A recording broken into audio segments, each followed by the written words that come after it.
Hello and welcome everybody to episode number 5 of the BuzzCast, the Bootleggers podcast. You are joined by Riot, our presenter, and also myself, Flames, the co-presenter of the BuzzCast. And hello, Mr. Riot. What's up? Did you say Budcast? Are you still having your mind on that delicious Bud Light? I can't stop thinking about Budweiser. I told you I have a problem. Yes, I said the Budcast. And we also have a couple of guests with us today. We have I've said this about somebody before, but he almost needs no introduction. It's Himmel from the Invisibles. Hello, Himmel. Hello, sir. How's it going? I'm wonderful, thank you so much. How's things in your world? Oh, it's cold. It's about 4 degrees Fahrenheit here today, but it's a pretty good day. In the UK, we've had 2 storms back to back over the weekends, and I have 4 fence panels blown down, and it's pretty cold here too, so I feel your pain. Ouch. Oh yeah, we've got about a foot of fresh snow on the ground. Oh, okay, I can't compete. I'm out. Last weekend we actually had some snow here in Atlanta, Georgia, a place that is not known for snow. Pretty much shut down the roads, I bet. Yeah, we haven't had snow for a while, but I wouldn't mind a little bit. I like a snowball fight. Oh, for sure. We are also joined for a second time because he's bailed us out massively today after a guest didn't show up. So thank you so very much for joining us for a second time. It's SIN from the Columba, the Rumbar. It's SIN from the Rumbar. Thank you for having me for the second time. Thank you very much. It's a pleasure. Hey, I got a question for the Columbo family. Yeah. When you guys reject an application, you just simply say, "There's no you in Columbo family." Nice. If you don't, you should. Yeah, we should do that. Well, as usual, this is a completely unscripted podcast, which hopefully means that it's nice to listen to because it sounds a bit more natural. But we do, again, have just 3 agenda points that we want to talk to you about. The first one being a general update about crew scoring with our special guest, who today is Himmel from the Invisibles. Himmel from the Invisibles. Are you boss of the Invisibles? I think you are, right? I am one of the 2, yes. One of the 2. Along with Brown Eyes. Brown Eyes and Himmel, boss of the Invisibles. So you've been around since time began, I think. 2005. 2005. That's a long time. You've also been shouted out. Yeah, it feels like a long time. You were also shouted out by Kyle as once being one of his 2 crews that he really sticks in his mind. So that must have been quite a nice achievement. I did see that in the YouTube video. It's an honor, definitely. Yeah, it seems that way. I would take it as an honor. Yeah. Crew scoring. It's a new thing. We're in the 6th period right now. Mm-hmm. How's it? First question: are you enjoying the concept of crew scoring? The overall concept, yes, absolutely. I enjoy it. I think it needs a few tweaks, but overall, it creates something new for the game, a new challenge to try and overcome. Okay. And gets people active, wanting to compete. Cool. I like that. So in terms of like it, but how are you doing at it? I'm just having a quick look through the scoreboard. So I'm going back to period 1 here. How competitive are you guys?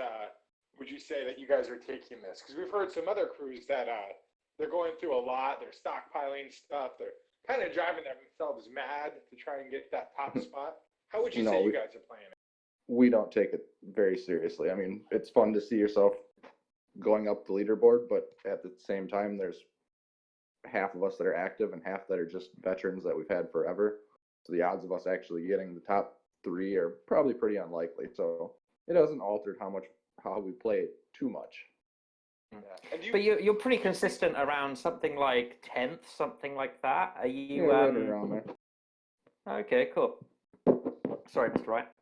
I was just saying, you kind of get the feeling that with some of the crews are putting themselves through to try and get that top spot. the question is it going to be sustainable? Are they going to be doing that, month Right. in, month out? Or And are are we you eventually going to see it to where people just go to play the game as they will, maybe try a little more to get that score up, but then we'll kind of Right. see a more realistic. Yeah, right. And that's kind of how we play it. Is just it's nice to see the score, but yeah, you're not going to fight that hard. Versus, I know some of those top crews, they're not coming out ahead even on the prizes. By the end of it, they're fighting for that whatever to move from third to second. Well, they're spending 15,000 more gold than they're going to earn anyway. So it's safe to say that you think the invisible hand of the market will eventually even things out. Yes, I believe so. I mean, it's a new feature right now, so everyone's fighting hard, but I think eventually it'll calm down and people realize, hey, we want to actually still make a profit on what we're earning, basically. It gets too expensive otherwise. So, what would you say your goals were in the Invisibles? Obviously, you're happy to see yourselves in the leaderboard, not taking the fact that you're desperate to get to the top two seriously. Do you have any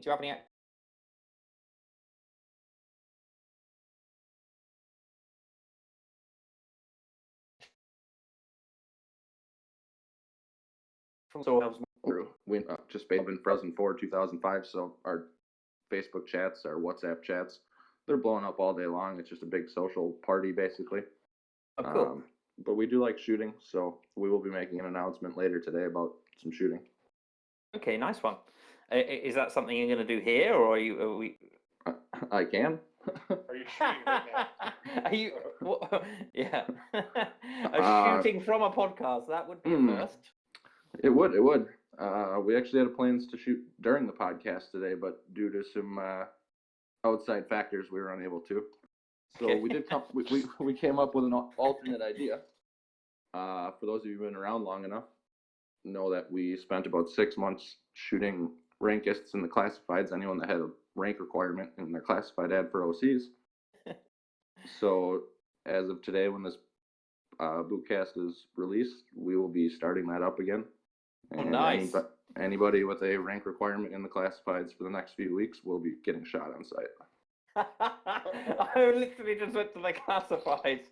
I'm gonna click on 3 just to see if these people are gonna live. Okay, I'm just doing it at random.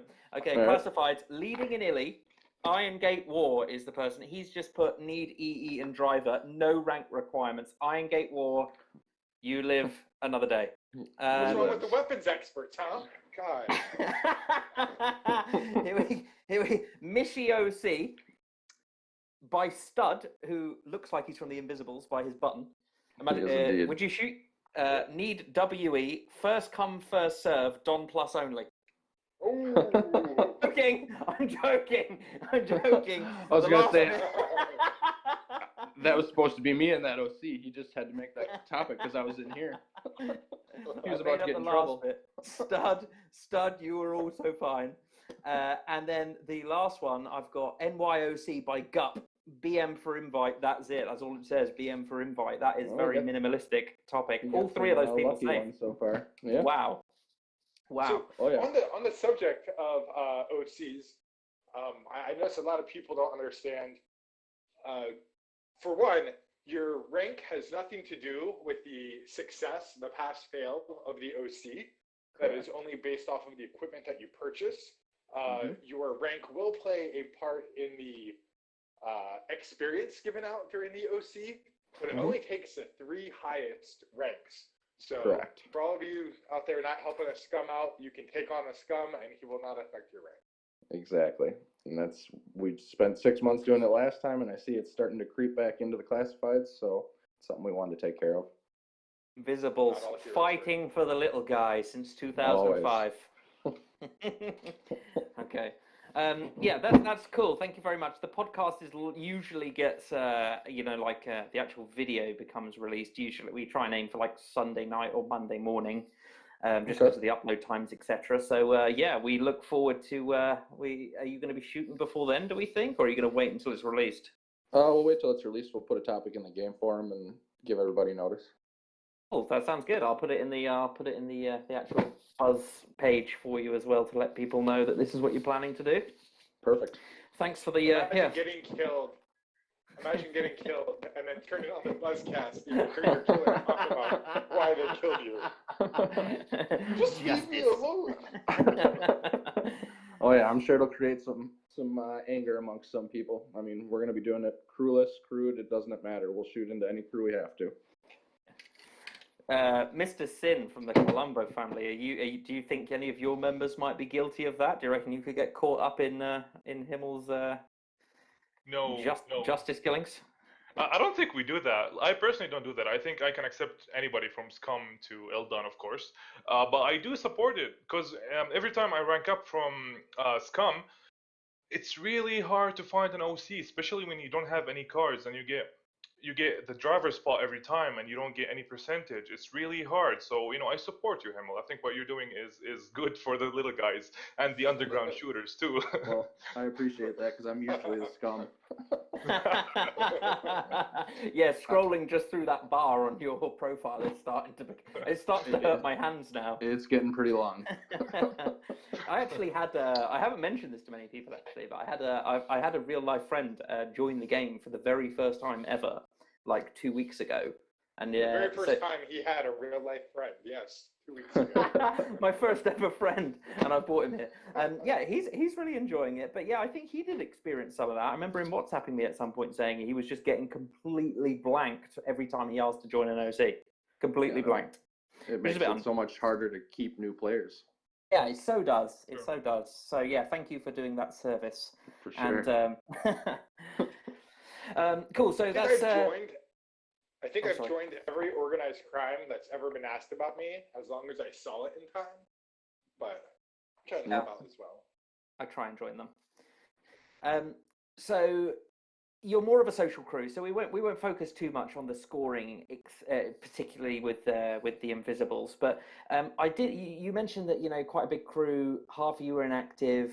I did see a recruitment topic recently for a crew that is full of people that are so tight knit. What do you look for in a new person?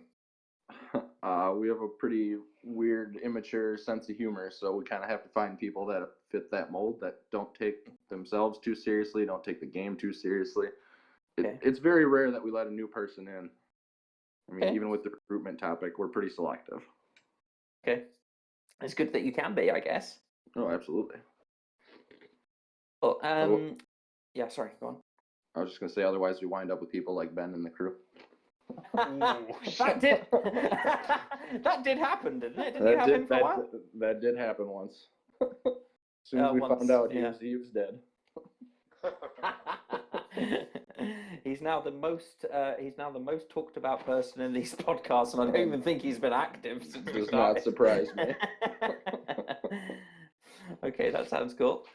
So I have to ask you the same question that we've been asking of a lot of everybody that comes in to do this section. I always put them on the spot and ask them this question because I think it makes for potentially juicy gossip, although no one's really given us any juicy gossip. And Sin completely swerved the question, if I remember rightly. If you could kill any one crew right now, completely wipe them, who would you pick? And then the other one is, who have you got a lot of respect for? So it can be somebody on the stats now, or it could be someone from the past. Ooh. You have 17 minutes to think about it. You're gonna have to give me a couple minutes to think about that one. Okay, we'll come back to that. Sin, Sin has actually had a few weeks to think about this. Sin has got to give us an answer by now. I was thinking about the question so much, and everybody was like, "Oh, I love." DV said they loved the Michelsons, and Hadi said he loved the Vanguard. That's so much bullshit. So I can say I love the Dog Pound, for example, but no. I said I love the 23rd Gunslingers. I guess if I have to shoot someone, God, I think if I would have to give a serious answer, I would say the company, because last round 9.5 I was in Drank, and this is, by the way, completely personal, or like I don't represent my crew, I'm just having fun here. Last round 9.5 I was in Drangheta, and we used to be on top, then we got shot by the company, and we did not even go create a gang or a crew for months at a time, right? So I really hold the grudge against them, even though they've been great this round. So here's the serious answer. Okay, yeah, I like that one. Competitive spirit. They want to shoot Boggy. I'm sure he would understand that. I gotta ask though, Negretta, how did you, through text, through messages, how did you guys all know how to pronounce that? Because you said it many times, I still can't pronounce it. I don't know how to pronounce it. I think the N is silent.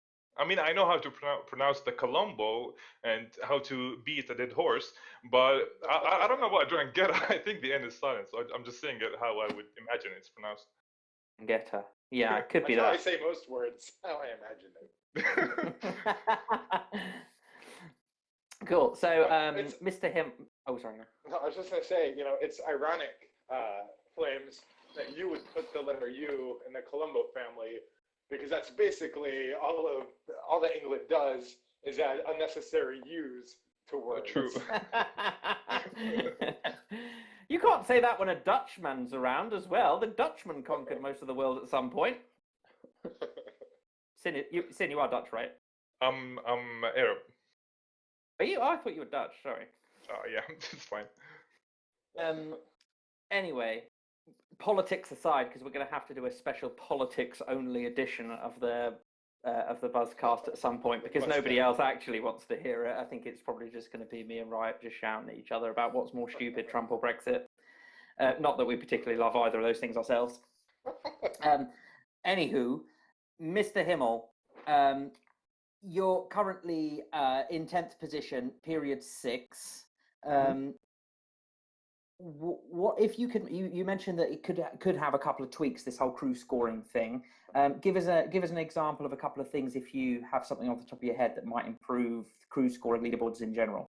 I just think it needs to include more parts of what you're doing in the game. Like, for example, at the top of our leaderboard is always David. It's always David. If you included things like kills, for example, I have dozens more kills than anyone in the crew. That counts for absolutely nothing in your scoring. I think that should be added in. I mean, you got to have that fear factor in there that it's got to count for something.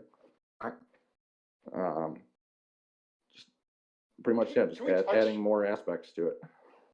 Can we touch on kills for a second? Because this seems to be a hot topic where everybody says, "Oh, you should include kills into the scoring," and I think the reason that it's not is that kills are used to, much like they were in the regular Mafia, to slow down your opposition, right? Because if you knock them back down to scum, it's going to be harder for them to make more money. That's true. They're going to have to get back up. Also, if what was the second part? So, if you do start adding kills, I think it's gonna be like open season on newer accounts, smaller, crewless scums or small crews that can't really defend themselves. So I think you open that to. You could also have that effect, definitely. Yeah, I think there's a bit of a balance there. I think I'm going to sit on the fence on that one because I think that the whacking being included in revenue, I think, does have a positive point. I think you do have a point that, whacking itself as part of revenue, I can see an argument because it does take an awful lot of effort to get there, especially to get the bullets and stuff. Definitely. But yeah, as Riot mentioned, there might be that big drawback where it's like, well, just for the crews that are fighting to get to the top spot, one of the things they're going to do is just start killing every account they can think of because it's going to contribute. Tough one. It's a tough one. People start selling dupe kills. Yeah, it definitely is a tough one. You could always put in some sort of limit to where it only counts towards scoring if it's above a certain rank, maybe. Yeah. I mean, for example, I'm shooting Ardons from Hitman. I mean, you feel like that should count for something. Yeah, it's true. In a sense, it does slow them down. If you want from Definitely. Dawn back to Scum, you gotta catch up to get the scoring I that think- you're doing. Right. I think it can be done some other way. It doesn't have to be directly like if you shoot an Eldon, for example, you get this much revenue. It can be done like the crew with the most Eldons get the most revenue, for example. Like we see the Penosi Elite. They had not have 7 Eldons this morning. Like, this should contribute somehow, right? So a rival crew would have to shoot them to surpass them in revenue, for example. It doesn't have to be exactly direct how many bullets you have or how many kills you have. Yeah. True. Yeah. I think it's a tough one. We could probably end up like diverting and talking about this one particular point for quite some time, I think. Maybe that's that's for another time. But in the interest of keeping this podcast moving, as we have 2 other agenda points we haven't even touched on yet, it's probably best to do that. But thanks for your thoughts on that. We do. Yeah. Oh yeah, for sure. Yeah. I think I don't know how we progress that. I guess. I mean, Carl's actually quite good at balancing questions. Might be worth running it by and see. We did actually talk about it for a while, didn't we? It did actually take some time to make a decision about exactly what features would be scored. I think everything's open to being tweaked, in the future. This is still in the early stages, so I think it'll continue to get better and better as we get more and more, player feedback. Definitely. Agenda point number 2, and I really hope you 2 guys will stick around to just talk to us about all these agenda points today. Agenda point number 2 is a bit of a strange one, but it's about setting some community standards in terms of the communication that can happen on BL. What we've the reason that this has sort of come about is because we've sort of noticed that, and I would probably start off by saying, on a personal level, I'm generally against hard censorship. But what we've started to see is that bootleggers, in terms of my personal experience when I'm online, and I'm online in lots of different mediums, like gaming and socials and all this sort of stuff, bootleggers seems to have been left behind in terms of the standards of communication and the stuff that you can get away with saying. So what we were thinking is, or the idea would be that we would create some list of, create some community standards so that it was more easy to follow and work out whether something that you would say or post is actually going to be, has a place in the game. I suppose it's difficult. Yeah, sorry, right. No, I was just going to say, I think right now it's safe to assume that every player has carefully read the terms of service and the forum rules. And,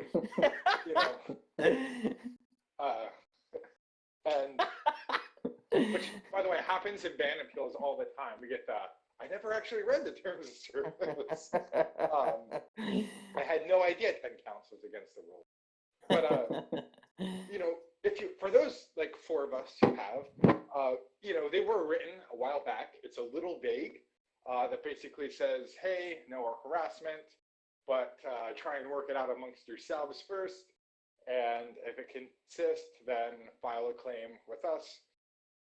And so we've seen a lot of just everything from, this person told me to, can I say fuck off on here? Is that? Yeah, you can this say person fuck off, told me to, this person told me to fuck off, ban them, that's harassment.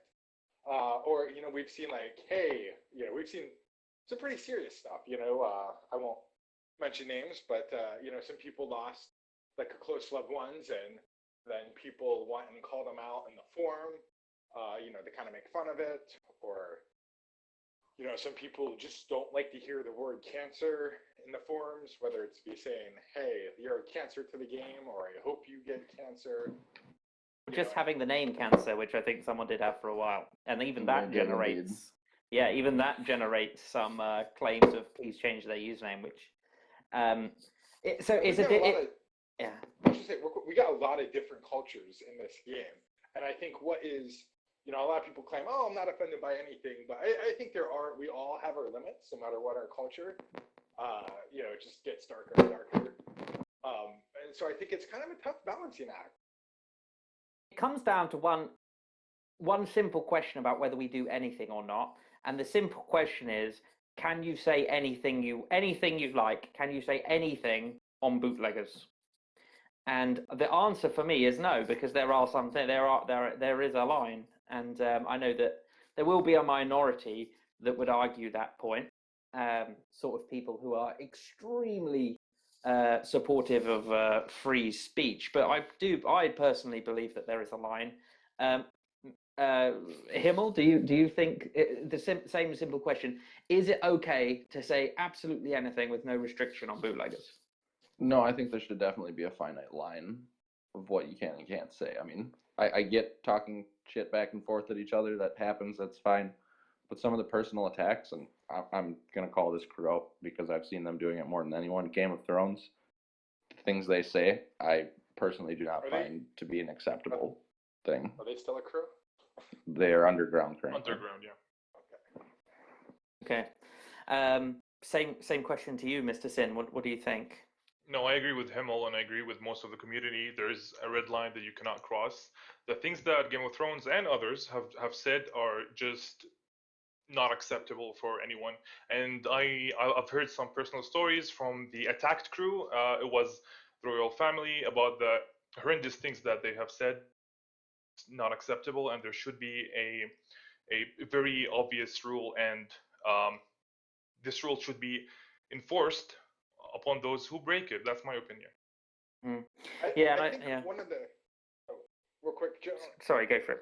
I think one of us, I think when we first started, we both, Flames and I had to talk about how are we going to handle this, and we kind of went with, we'll know it when we see it, and sure enough, it did come up, a situation a while back, and we did finally step in and intervene. And I think right now, one of the guidelines that I go with, and I kind of direct the HDO to kind of look at is it game related? Like, is it a personal attack that you're making on somebody? Are you talking about their personal life, their background, the country they come from? Or are you saying you're a terrible crew boss, you got your whole crew wiped, stuff like that? It's not harassment, it's part of the game. But I think, when you take it into specifically about the person behind the account, then that's kind of where it crosses the line. I hope you guys are representative, and I'm sure you are, of some of the opinions that we'll face. I'm sure I didn't know what you were going to answer to that. It could have been that one of you would have said, no, I think you shouldn't say anything you want. And I'm sure those people will exist and will argue the case. But I do think the vast majority of the community would agree with the four of us here that there should be a limit to what you can say. One of the issues in terms of enforcement is that the rules are vague, and like Riot's just said, we do act on it, but it's quite difficult to be able to say this is right and that's wrong, which is why we're coming up with this set of community standards, because to be honest, they have to be easy to understand and easy for people to follow, because it's hard to punish somebody it's hard to enforce a rule if it's too vague. So I guess that what you should be looking out for in the next couple of weeks is that we're going to, Kyle's completely happy for us to do this. He's going to sign off what he thinks the community standards should look like. And then I guess we're going to publish a first draft and get people's comments on them. So maybe once they're done, it'd be cool to invite you guys back and see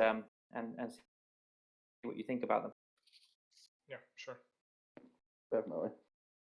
I would like to say a really quick thing. I have a lot of members who are above the age of 40, and often these people are not represented enough in the community. So, when people say, you can say whatever you want to the players, they have to keep in mind that not everyone is playing the game for the same reason. Not everyone is from the same background and social community. So, I might be fine with being called a few names, but I cannot, and I will lose my shit if you disrespect one of my members who shouldn't be exposed to that kind of verbal abuse, let's say. So I just wanted to say this from the perspective of others. And I think that's the important point here, which is that it is a community and they should be community standards, and understanding that we have a blend of different cultures and lots of different people. Everyone's going to have their limit. But I think typically across different cultures, there is a sort of expected level of communication. And sometimes you'll see stuff that you think is a bit close to the mark, but that's at the moment we're thinking that sometimes it spikes, and we just see stuff that's just obviously I don't think any community would read some of the messages that we have to deal with and think that's okay. I think another standard is if what you were saying would get you kicked out of a strip club, you probably shouldn't be saying it in the game. You would know. You can say whatever you want when you're up that pole, right? Yeah. I can't hear. I'm in the zone when I'm spinning around. But you know, we gotta have a higher bar than that. Yeah. So that Thank you guys finishes for it. your feedback on that. Yeah, thanks, dudes. I think already, Joe. Oh, sorry. I can't hear Riot. I can't hear Riot. I'm just going to talk over him the whole time because I can't hear him. Remember that from episode 3? That was bad. Hey, can we take a quick moment to give a shout out to our new amazing graphics that we have? Oh, yes.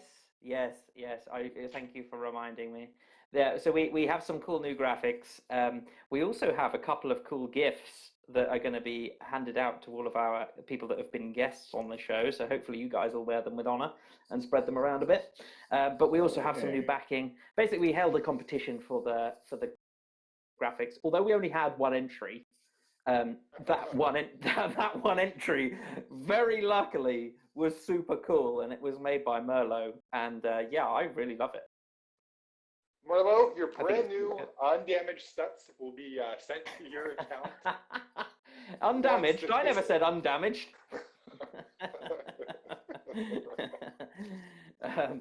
Yes, but yeah, the graphics do look cool. I think it's starting to look a bit more professional. Our plan is coming together nicely, which we're thinking that by episode 7, we're going to be starting to do some sort of like live recording, some sort of like live broadcast, whereby maybe everybody could pile in here and you could interact with the show, and then we can start to do things like live competitions and stuff. So we're still on track to do that. We're trying to make a small improvement every time we do an episode, all being coordinated by our very, very lovely Saibe. You may know him as Alex from De Medici, who looks after the technical part of the show for us. So thanks, Alex, too. We're on to agenda point number 3. Agenda point number 3 was basically talking about this super cool Valentine's Day event that we've got going on right now. Himmel, what did you think about it? I may have failed the first tailing mission and haven't tried it since. I'm really great. It's really great we've got you here to talk about it. Yeah, then. but I've got about half a dozen of my crew members that had it pretty much powered through last night already. Okay, cool. Sin, have you done it? Have you got personal experience of it? I'm on the last mission. No spoilers, but I'm on the last mission. I'm enjoying it so much, and thank you for the good options this time. Oh, cool. Okay, I'm really glad that the feedback does seem to be pretty good. I've seen one person be negative about it, and actually that's pretty good. Usually, usually if it's just one person, then that's probably take that. So the missions are, for those of you that haven't played it or are maybe listening to this podcast way into the future after it was recorded, we're having an event to, it was released on Valentine's Day, and it was to mark the Valentine's Day Massacre, which was a real life event linked to Al Capone and Prohibition in the US and mobsters generally. Mr. Riot, do you know the story? I think. A quick rundown. This gangster named Bugs Moran, who was basically running into Al Capone's dog racing businesses that were on his side of Chicago. And he said, these are in my territory. He was shutting them down, taking them out. And Al Capone's like, okay, I got you. And then so one day, Bugs is going to pick up some brand new whiskey. Some of his associates during Prohibition, and they're supposed to meet in this garage, right? So Bugs, the leader of the gang, running a little bit late, and because he just kind of woke up late in his apartment, and the rest of his associates went to go meet the other gang that they were supposed to buy the whiskey from. So that's the Northside gang that's buying the whiskey, led by Bugs Moran, and so most of the associates are there. They meet up in this garage, and all of a sudden, 2 police officers walk up into the garage. Looks like a bus. They're like, all right, everybody line up on the wall. Line up. And, the Northside gang all lines up on the wall. And the reason that they thought that they had Bugs Moraine, even though he was still asleep in his apartment or showing up just a little bit late, was that one of his associates looked a lot like him. And since they were all dressed in their really nice gear or their nice clothes, they thought they had him. So all of a sudden, while these guys are lined up on the wall, two more gangsters walk out with the police and just start blasting them. I mean, they shot them up and down.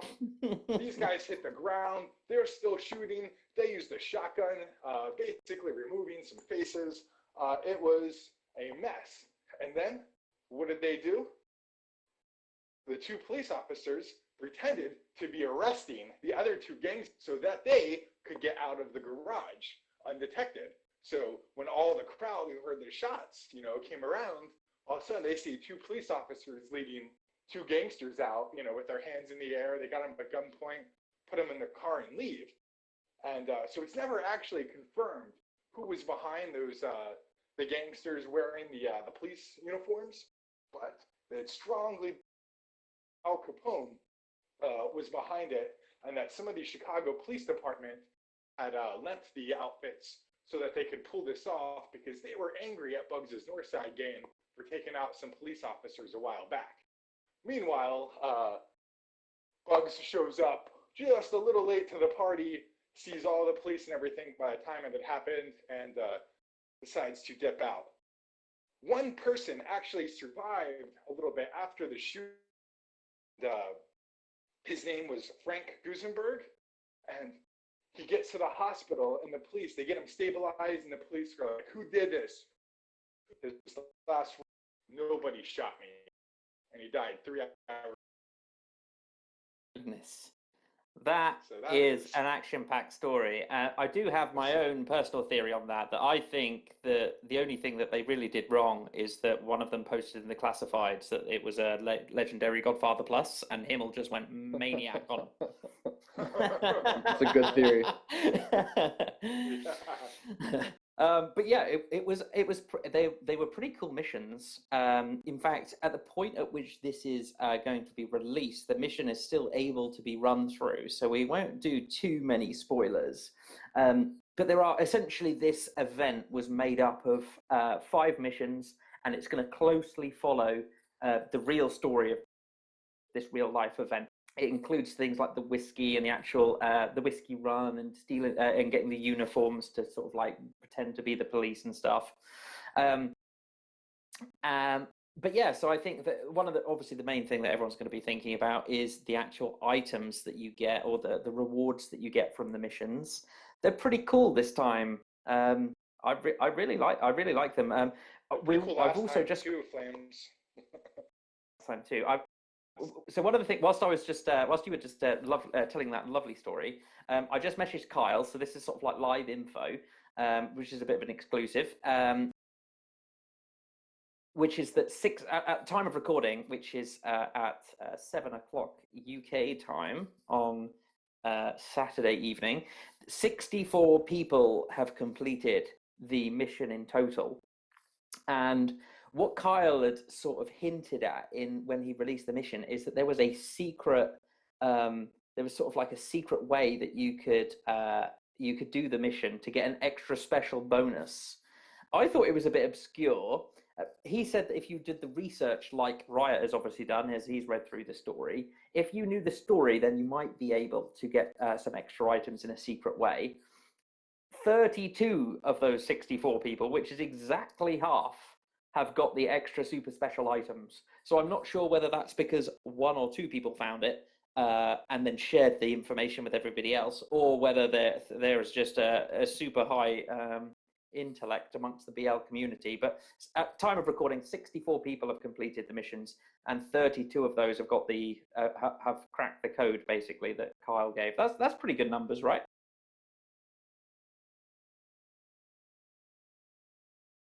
Yeah, that's a pretty good percentage. That's I don't know if I would have got it without being told. I'm not sure either. Drives me mad. Yeah. Well, we did it in the test environment. So we were all day yesterday. We were doing an end-to-end test of all the missions, and I don't think I would have got it. So for the fact that I would have been in the half that didn't get it camp for sure. Kyle's also just put another message to us. We were asking for some info about the event that we could release on the podcast. He's also released the first person that managed to complete it, and that person also got the bonus prize. And he's going to be mentioned for a second time today. It was Merlo, the person who actually did our graphics for the podcast. So Merlo, big props today. You did the graphics and you conquered the missions. Congratulations. Well done, good sir. Yeah. And I only had one person ask me. I did not tell them, but. I think a couple of people hinted to try and get some extra information out of me, but my lips were sealed. So that brings us to the end of our agenda points. Is there any? Yeah, go. Real quick, I was going to say we should touch on the change in the way that you can accumulate items during this event. If you want to touch on that, Joe. Oh yeah.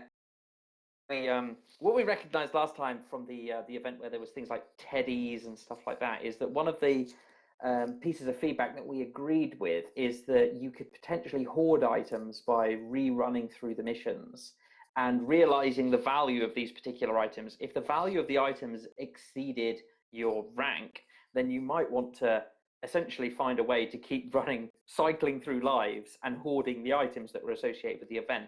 We took that piece of feedback to do was cap the amount of these special items that you can hold on your account to 1 times the value that you can win from the event itself. So even if you were killed and you reran through the missions, you can get the item still, but you can't ever have more than the one that you get. And I think one of the big also reasons for that is it was kind of unfair to the people who were actually doing that, because there's a lot of players that are doing anything they can, and basically they see this opportunity and then they convince themselves, this is what I got to do to be super competitive. So it basically forces them to go through this super long grind and repetitiveness of doing it. And so we wanted to basically close that loophole so that they can play the game just like everybody else. And also other players don't feel, kind of having their hand forced into doing that just competitive. I think it was a good change. We're learning with these events as we go. So that brings us to the end of our agenda. Riot, anything else from you at all before we close for today? We're under 30 minutes, right? That was our plan, and we're still there, right? My estimate would be about 30 minutes. I think we've just gone past 40 minutes now, but I don't think it's some of the feedback. 43 minutes. 43 minutes. But actually, some of the feedback seems to be that it's not too long. I always thought that this would be too long, but apparently people are enjoying listening to it. So we'll listen to the people that are actually consuming it. Mr. Himmel, anything else from you? Do you want to mention anything before we wrap it up for today? No, I just gotta give a shout out to Mel, who's been telling me for the last 2 days to be polite as fuck. Direct quote. I say that word on here? Is that? You've been the perfect gentleman. Thanks for putting that leash on him, Mel. Mr. Sim, have you got any final words for us? Yeah, I just want to say, Himmel, you were polite as fuck. Thank you. What the fuck is going on? Hey, someone's read the community standards. Thank you, Sin, who found out that he was doing this BuzzCast literally like 10 minutes before it began. I don't even think it was 10 minutes. I know, I'm trying to make us look at your flames, okay? Oh yeah, sorry, professional. Well, that's ended episode number 5 of the BuzzCast, the Bootleggers podcast. Thank you so much. Can we get some playoff music? Can we get some playoff? I don't know. We're gonna be putting Alex onto the spot here. Whether he can just chuck up some music, who would just have Venga Boys waiting to go unscripted? But music. Yeah. But yeah, from all of us here at the BuzzCast, thank you so much for listening to episode, and we will speak to you next time in a couple of weeks. See you later. Play us off.